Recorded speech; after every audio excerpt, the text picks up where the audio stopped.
Awesome. Kim, very nice to meet you. Tell us a bit about yourself, what you're building, and let's go for it. My name's Kim Brouzes. I'm an athletic therapist here in Sudbury, Ontario. I've been here for 26 years now, where I opened my first clinic 26 years ago.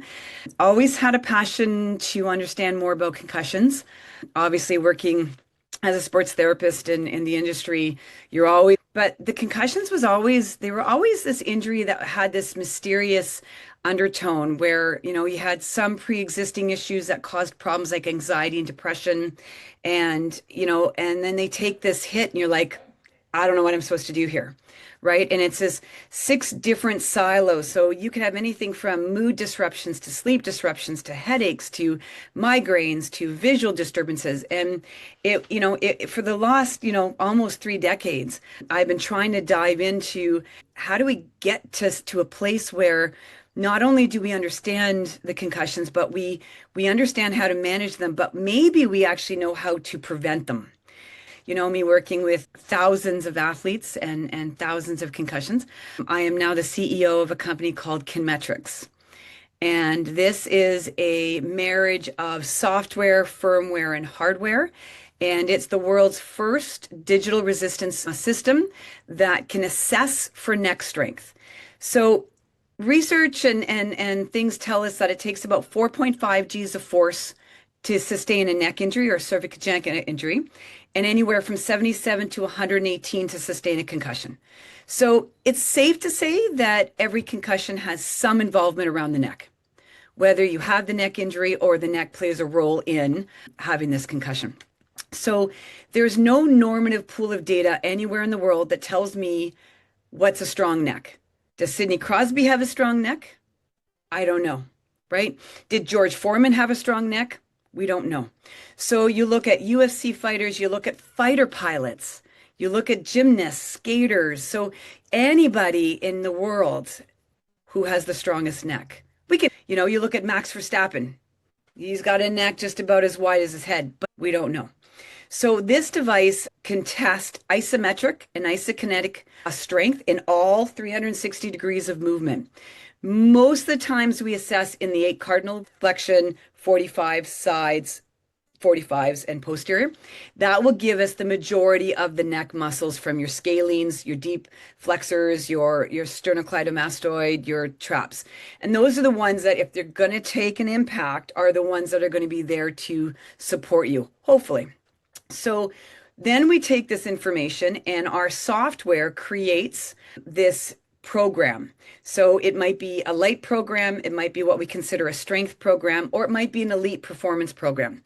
And we take that information and what we're looking for essentially is we're looking for, is there symmetry? So if I look at your head and I look at the graph, are you symmetrical? Or do you have a place where you're not as strong? So let's say, for example, a hockey player. I tested one this morning. He's going to the OHL. And he had a lack of strength on his sides. Great in the front, great in the back, very little strength from side to side. So I know that if he was to take a hit in either direction laterally, he's likely to get at least a neck injury, if not a concussion. So over the next 6 to 8 weeks, we will work with him and strengthen so I see symmetry. So now these points pull out as far as every other point, so I know that symmetrically he's strong. So that's one thing. The other thing is I want to take that whole octagon and keep pulling it out this way so that every time they come in, whether it's every week or 2 weeks, I'm getting each of those 8 points stronger and stronger and stronger. How strong? We don't know yet, but stronger and stronger. With that, we see things like angiogenesis, which is an increase in blood vessel formation. Anecdotally, we're seeing spatial awareness, vestibular changes. We've had athletes feel better with migraines, TMD dysfunctions, which is the jaw. Things that we need to promote blood flow to seem to be getting better when they're in the device. So currently we have devices with the UFC. We have one with a performance coach in Formula One. We have one in an NFL team. Unfortunately, I can't tell you which one because of an NDA. We have one at performance centers in Toronto. We have one going to Texas Christian University, which is a really interesting facility because they have an athlete engineering program. So think about that for a sec. So every athlete is considered part of this engineering program where they're going to take all the data they can from now your head, because they've got one of our devices, all the way down to your toes. So before Kinmetrics, we were building monsters from the shoulders down. We knew your HRV, sleep wake cycles, your mid thigh pulls, how fast you were, how high you can jump. But we forgot about one of the most important parts of the body, and that's the neck. Not that we forgot, we just didn't have any way to solve the problem. So now we're part of this athlete engineering program at TCU, and we're going to be adding that metrics. We're going to be adding symmetry, peak force, and strength in with this athlete engineering program at TCU. So you can see how that would build out to, and they work with the Department of Defense. So with the fighter pilots in the US, RCMP in Canada, your tactical forces anywhere in the world, they need to be stronger and they need to be able to reduce the risk of injuries to the neck and obviously to the brain. So there's a whole bunch of things that we're doing. Hopefully, at some point, it's great to hear all the logos. It's great to, see that we're in all these places gathering data.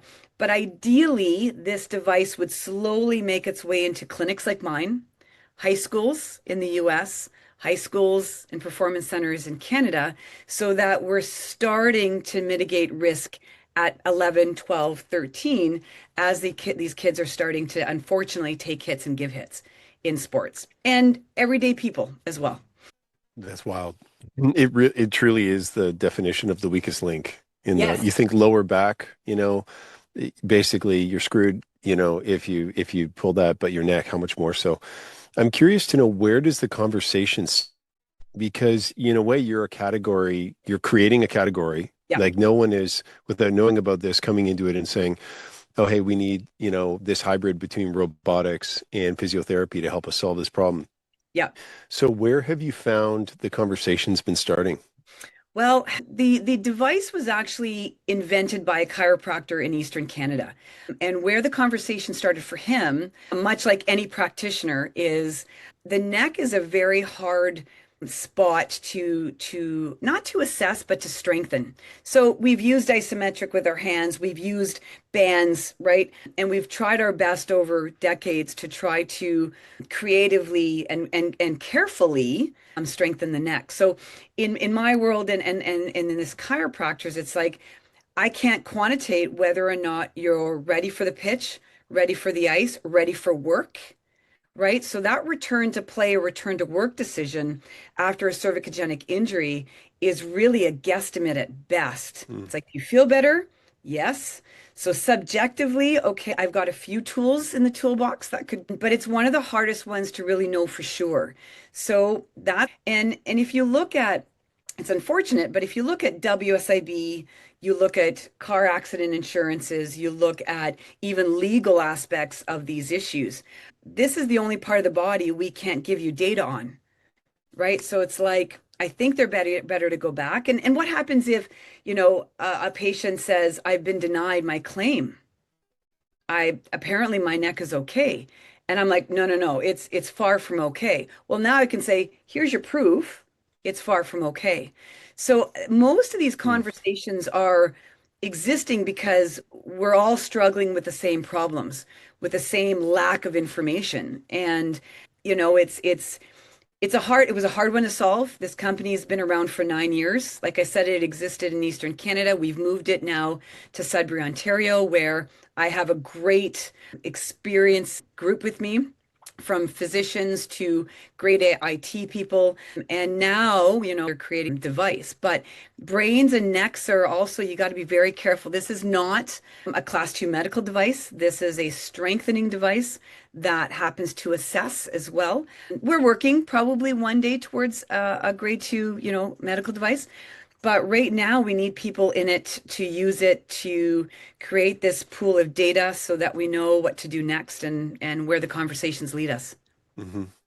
Yeah, you think about the cost of a neck injury. I mean, depending on what the industry is. I mean, if it's a professional athlete, hockey player, football player, what is the cost for someone in college who what is the cost for this in terms of the trajectory of what school they go to, what work they do, what is the cost for this in a professional setting? I'm curious to know how much of that conversation enters from, in marketing or brand speak, but like from the pain point, Yep. how much of that you're seeing people sort of perk up and go, oh wow, it's $500,000 if this UFC fighter's neck is out for, Yep. 6 months of their window of prime of however many years, a hockey player, et cetera, versus the cost to actually have one of these devices in the trainer's clinic, et cetera. So, Yep. have you found that the pain point is actually where people are paying more attention? Yes. Yeah. So, I mean, you look at let's say the average hockey player in the NHL. So, what a lot of people don't realize is if they're not playing, they're not getting paid. So, they have an insurance policy just like we would for working. So, you take a neck injury or a concussion that takes you out for 8, 9, 12 weeks, they're probably somewhere in the 200 to $400,000 range that they're losing. And that goes up. UFC, Formula One, that keeps going up. So we know that the solution is definitely something everyone's looking for. Now, if you go down even further, and like you said, you take an NCAA player who, yeah, maybe they have nil. Maybe they're getting paid a little bit of money to be NCAA, but they're waiting to be drafted and they lose the opportunity to be drafted because I mean, Lord forbid, some of these concussions are career ending and they're life changing. Same with neck injuries. So, speaking to somebody from the Department of Defense in the US, their issue was a fighter pilot lasts about 4 years before their neck is so bad that they have to retire. But they're Mm, not retiring and going off to Delta Airlines and flying commercial for $200,000 a year. Unfortunately, they're now addicted to narcotics or they're on workman's comp or disability because the neck problem goes with them.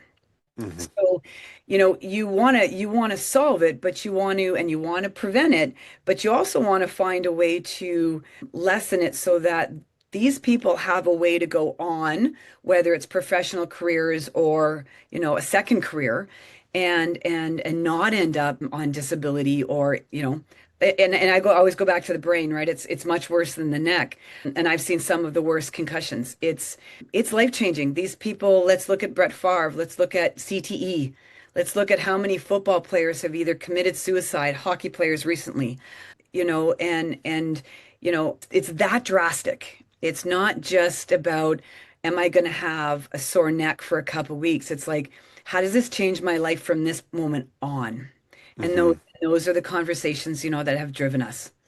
Man, so from the time someone has looked and gone, okay, this is important. Let's say that they've gone through, they have enough technical information to understand the science of it, the Mhm. functionality. How quickly can a clinic be set up and operational? Like, is there a certain amount of training that's needed? Do you have to have somebody who's like licensed with the equipment, or is this something that basically there's no bottleneck between coming off your, you know, so-called assembly line and being shipped and installed and being operational the next Monday?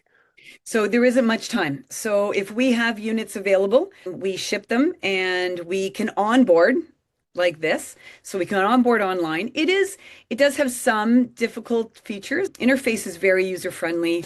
It's more just about understanding how the device works. How do we calibrate it? How do we do firmware updates? Some of those kinds of things. But I would say probably from Kim, I need one to delivery is probably about 2 to 3 weeks. And some places I go and onboard personally, like NFL, those places I'll go and onboard personally. But anybody from a kinesiology degree up can certainly run it. The nice thing about it, if you're looking at it from a revenue generating or an ROI, once you've assessed the person and their program, you don't need to stand there anymore. So they come in, they log in, the program's there for them, Mm, they exercise, right? And mhm, so, that's the luxury of it as well, is it doesn't actually take manpower. But onboarding, I would say, is probably an hour and a half to get everybody onboarded. Very important that you sit in the device to understand how it feels. Because again, the interesting thing about the neck is we're okay if we did a really, strong and hard leg day to have DOMs or some soreness in our legs. But because most of us are not used to training our neck, getting used to having a little bit of soreness as those muscles fatigue and strengthen is something you have to educate. So that education piece for the people using it is critical. But I'd say 2 to 3 weeks it would take to get to that point. Who is the decision maker typically? Because I know from industry to industry it would be different, but I'm curious to know, are you seeing more interest from the actual talent, like the F1, the athlete, their parents, if these are athletes, the coach, or coming from someone with a background in physio that's excited about these breakthroughs? Yeah. So when we've been to PHATs, PFATs, the Combine, the NFL Combine, so we go to all these events. We get a lot of uptake from directors of player safety. We get a lot from the strength and conditioning coaches because so it's interesting enough when we were placing our first device in the NFL. We had a fight between strength and conditioning wanted it because they understood what strengthening the neck would do. My sports med docs were like, okay, we want to use this as a return to play decision maker device. And then of course my ATs or my trainers or my therapists, they wanted it in their clinic. And they're all slightly different spaces. So they basically come from all of them. Family members and parents are starting to see it now. They're starting to ask, where are they located? Can I get my son or daughter in? The one that we're seeing the least uptake in will be my coaches. We haven't seen a lot of coaches go, oh my God, we need this. But if you look at what the fines or the challenges are, or let's go back we talked about what it would cost the athlete, but what does it cost the team? Let's say, for example, the Toronto Maple Leafs. If the Toronto Maple Leafs lose Austin Matthews for 3 or 4 months, what does that actually cost Larry Tannenbaum in the Toronto Maple Leafs? So if it was going to cost them millions and it cost them $24,000 to buy the device with a subscription model where they pay monthly, just like your Apple iPhone, it's really a no-brainer, right? If there's something out there that gives you a risk assessment and tells you every athlete on your team, this guy's good, this girl's not, this one has a real big risk margin here. We need to strengthen them before they ever see contact. You've done everything in your power, which one makes you feel good, recruiting's better, your risk assessment profile's down. So yeah, you're probably feeling a little bit better and a little bit safer about putting these players on. And everybody in that team, so all the way from the director of player safety to the athlete, feel like there's one extra step being done. So I get uptake from everybody. The only one we haven't seen a lot of interest in so far have been the coaches. Interesting. Yeah.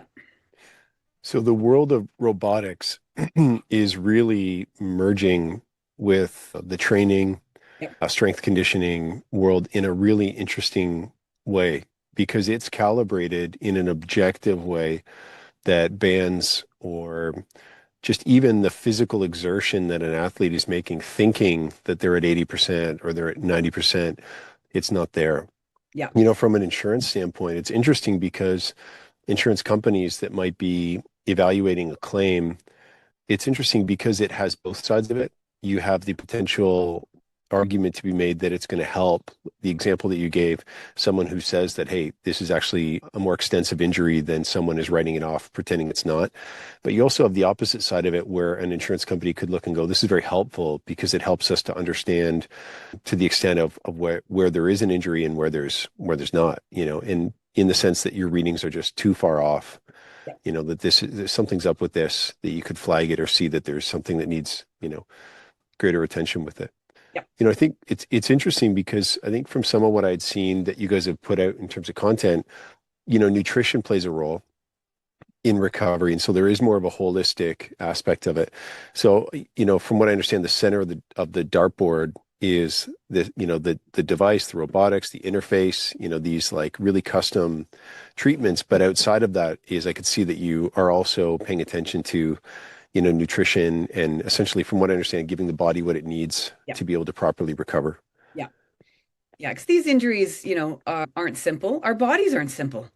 Some of these high level athletes, it's a full-time job. And as we get older and we're further away from that pro world, we do less and less for ourselves. Even though I can tell you with the neck, with the Conmetrics arc, what you're, lacking in strength, but it's just not as simple as saying just strengthen, right? Where are your hormones? Where is your iron? Where's your vitamin D, B12, and NAD, and all these other things that factor into it. But the interesting thing with robotics is that a few years ago, Collins et al. Did some research on for every pound of neck strength that you increase, you have a reduction in concussions by 5%.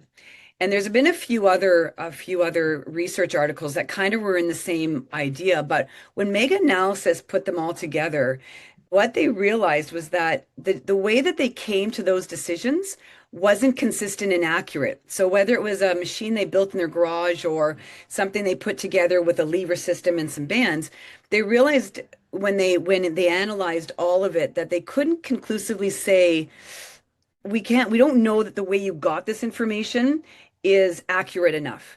And as we use robotics, and obviously we're going to be using AI because a human cannot process the amount of data so AI is going to be a big part of what we do going forward, analyzing this data. But without that consistent and accurate measure, there's no way to know for sure. But as we go forward, our device will be used for research more consistently. Hmm. Yeah, I'm curious about the content that you're creating because it's so niche, Mhm. having a depth of case studies, right, where you get into the science of it, the nuance, the objective, quantifiable aspect of the improvements and whatnot. You mentioned AI. So much of what we do right now is building and creating content for clients that for the machine layer. And it's really one of the big, paradigm shifts for us was that after like 12 years, this is our 14th year, but after about 12 years, there was such a shift that was happening with the tools with AI that we started to realize actually better serving the human being on the other end. It is becoming the way that we're interfacing. We are using these tools to filter. So we're asking, what's the best option of this? How can I solve this problem? And so the brands, the companies that are actually preparing content to serve the machine layer, giving it what it needs so that it is confident, it is consistent, it's really clear in terms of the messaging, that it's able to confidently suggest certain brands as or companies or products as solutions. So I think it's really interesting that you actually, in many respects, have the ability to produce stuff that the AI systems will be able to pick up on, whereas the average person searching wouldn't have the time or capacity to go through, read all those papers, those Yep. case studies, look at the technical components of it. So that's interesting. Yeah, so I think we'll see, we hope that we'll be helping, PhDs and more papers and more papers and more papers, right? Like we all need to understand a little bit more about how do we reduce, and I'm going to go back to CTE because that's the scary one out there. And, it's Chris Nowinski from Boston. He's basically that's the institution that's donating the brains currently and trying to figure out. And I believe that we've seen the youngest person with CTE didn't die of, but died with, and I believe it was a 15-year-old. And his numbers right now are if you take impacts for 25 years. So let's say, for example, we have a hockey player that started getting impacts at 11 years old and they played hockey for 25 years and retire at 36. The number is as big of a number as you can have. It's a 100% chance that you will have, not necessarily die of, but have CTE. So we need the research, we need the robotics and the AIs and the PhDs and everybody out there saying, okay, we have a lot of epidemics. We have, ACL's now been, determined an epidemic in the NFL, but we need to get everybody together, finding a solution on how do maybe it is go to FIFA and say no heading the ball till you're 18. And maybe it is these decision and policy makers Hmm. that have to change the way we do sports. Like maybe it's flag football, maybe the NFL changes. But either way, we still need to band together and find solutions. And the NFL is doing a great job between their Guardian caps and their different types of helmets. But there's more to the causes and thus the solutions. And the more people that get together and do research, it's just the better solutions we get, Hmm. right? So we're hoping to be part of that. Yeah.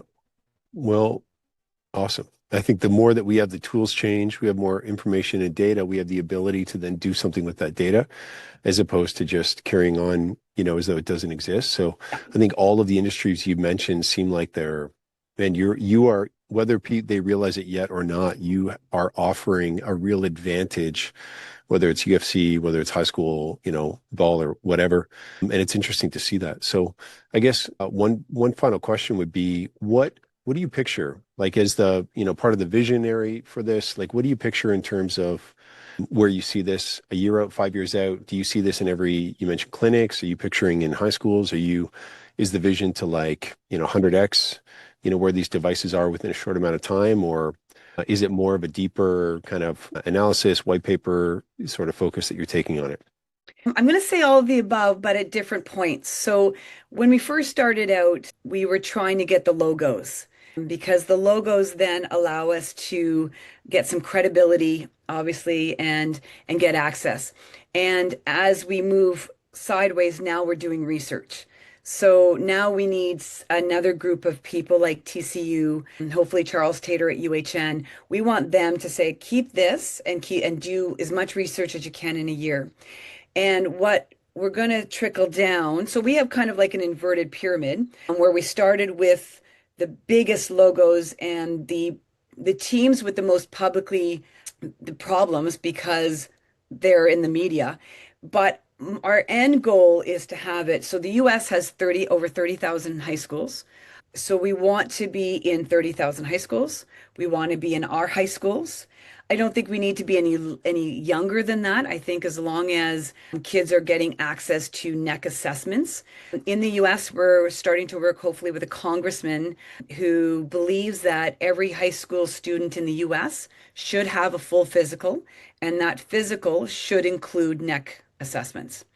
We're hoping that if we can get that passed, that's something we can bring over to Canada. And if they're in the schools, if they're in chiropractor clinics and physio clinics, and you just have to go in and say, Kinmetrics, where's the closest one to me? And you can then go and get your own assessment. That's where we want to end up. So, in brief, I want them all. I want to be in all the places where it matters. And I want to be running research as well as still going after the big logos. Well, thank you so much. Welcome. Metrics. So KINMETRIX.com is the website to be able to find out more information, which is awesome. I think what you guys are doing is literally game changing, both for games and for athletes. And I'm just thinking about how many people, athletes out there and just the ability to prevent, injuries like this and how that can potentially impact their lives in a meaningful way. That's so exciting when we see products that are doing that. So thank you very much. You're welcome. Thank you for Appreciate having you me. making the time and thank you. All right. Thanks, everybody.